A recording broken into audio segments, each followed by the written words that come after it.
Elizabeth Grant. You're going to see a difference in your skin, which is phenomenal. I often look at myself today and I say, I don't think I'd be here and I don't think I'd be the person I am if it wasn't for Elizabeth. This is the essence of Jerusalem. That's what I was going to say. That's what I was going to say. You have grandmothers who cook, who bake, who do sweet little nothings.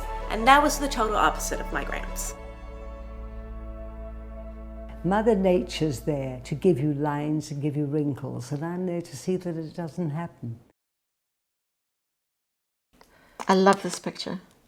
I love it too. Elizabeth was born in London, England, 100 years ago. The world was very different then. She believed in understanding that the power to make her happiness and to make her choices really came from herself. She learned to create this confidence inside of her from a really young age of 11 on, because when she lost her father when she was 7, she felt that she lost her whole world. Elizabeth has taught me, even though on the road to success, there's going to be so many reasons why you shouldn't be successful, you have to stay on the path. So although the day started off as a horrific incident, I think there was something inside of my grandmother that knew that she would be okay. She was a makeup artist. She worked at L Street Studios. And now, with the aid of this wonderful makeup, I will show you how to be beautiful. She was done filming for the day. She was walking the streets of London, England with her girlfriend, and they didn't know what they were going to do that night. They didn't know if they were going to go out for drinks, if they were going to go for a little shop. And then all of a sudden, it all changed.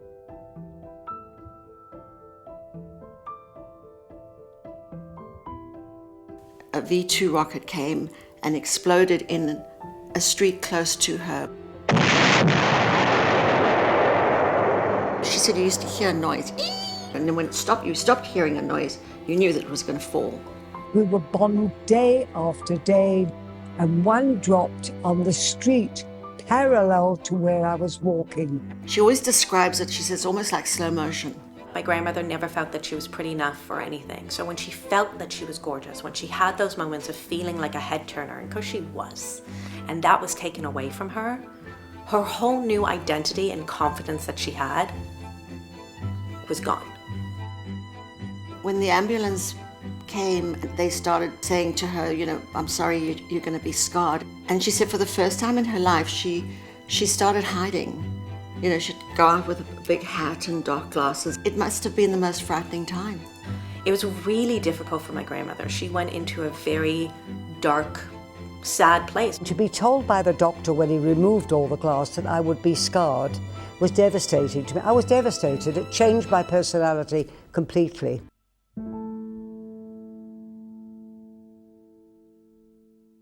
Elizabeth always says, you know, when something bad happens, good will generally follow. And she was very lucky because she had a doctor who was very kind, and he really helped remove the glass and everything. So every day, almost around the same time, tea time, she would go to her doctor's office, and there was no Vogue magazines in the doctor's offices at those days, so she picked up a medical journal. And she read about this substance that helped treat war wounds. In front of me was an open book, and it was war wounds.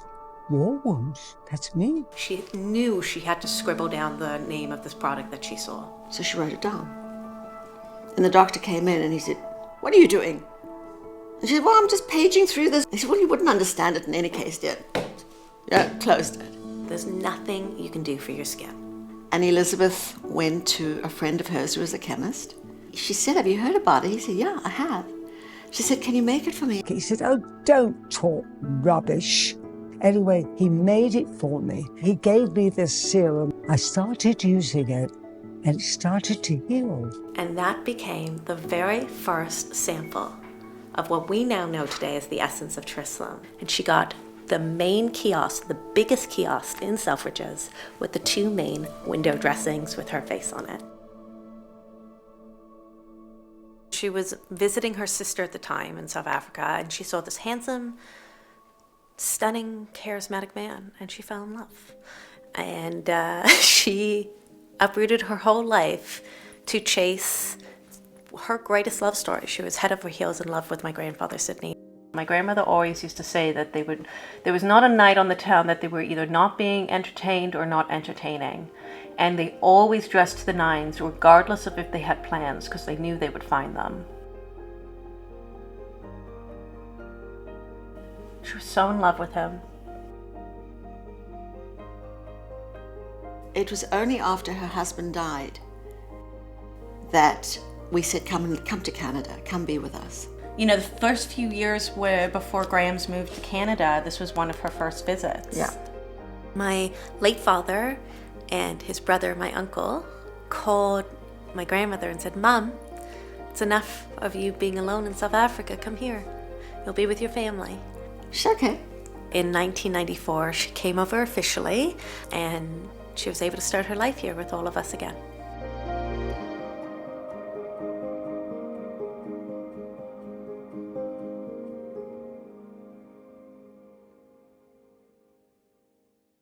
Always apply your makeup at least a half an hour before going out. When Elizabeth came here, she used to watch the Shopping Channel. And we were pretty obsessed with the way that the Shopping Channel worked as South Africans. A message that once took weeks, even months, to reach an audience of thousands can now be done in seconds. And in those days, it was just stills. It's the cordless telephone from Sony. We're inviting you to use Easy Pay. So almost overnight, it went from still pictures to live presenters. One day she phoned me up and she said, "Marion, I can see people." There are people, there are live people. And she was so excited. And she started to tell me all about the presenters. So I started to watch it. And I thought, who on earth is going to buy anything watching TV and buying things late at night? But I was fascinated. And they said, let's give it a shot. This is like the original time when she was starting to film Elizabeth Grant before we went on the Shopping Channel. I feel like this was either to pitch the Shopping Channel or it was like the infomercial that we were doing. Action. Have you ever walked into a store, gone to the cosmetic department No, to be... stop. Sorry. Oh, I had a hat that did that. We made the decision that we were going to start and we were going to sell on the Shopping Channel. It was the perfect way for my grandmother to be my grandmother. Tune in for another exciting episode. Every woman over the age of 30 needs to use this. We started with 4 30-minute shows with 2 products, and it just kept growing and growing and growing since then. This is your very own room, your Elizabeth Grant room. Wait, this room is a dedication to your success, your determination, and your personality. Wonderful, huh? She's given me wonderful relationship advice. She's taught me about forgiveness, how to be a better parent. Good night, sweetheart, when the day is dawning. Good. She empowered me as a little girl to be a strong, confident woman. Are you too conscious of the camera? I admire her, she's my mentor, and she's my best friend. My grandmother has given me a lot of advice. Some polite, some impolite. But the biggest one is be charming, be charming, be charming. Yes, there's 100 birthday candles on her cake. Yes, there's been 100 years on this planet. She still has the spirit of an 18-year-old. She still has never been an old woman in my mind. So it doesn't even make sense to me. Somebody fixed me up with a date last week. Oh. He was 80-something. I mean, what, you know, that's my age group. Do you know that I had to slap his face twice? Ask me why. Why? To wake him up. For sure, Elizabeth has a larger-than-life personality. Well, I could tell you that the secret to Elizabeth's longevity is maybe she drinks Jerusalem. She doesn't. She believes in life and laughter. Remember how she always used to dress up? She used to put a funny nose on, a moustache. Both on good times and bad times. Yeah.